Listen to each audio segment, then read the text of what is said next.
Sono arrivati in Italia clandestinamente nascosti nel cassone di un camion. Il loro viaggio è finito all'autogrill di Limenella lungo l'autostrada A4. Si tratta di 8 persone, 3 provenienti dal Pakistan, 2 minori dall'Afghanistan e 3 di cui si sono perse le tracce. È successo mercoledì pomeriggio, quando gli agenti della polizia stradale sono stati fermati dal gestore dell'impianto di carburanti dell'area di servizio padovana.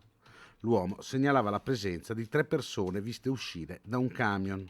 Gli agenti hanno quindi identificato i 3 pakistani, intercettando anche i 2 minori afghani.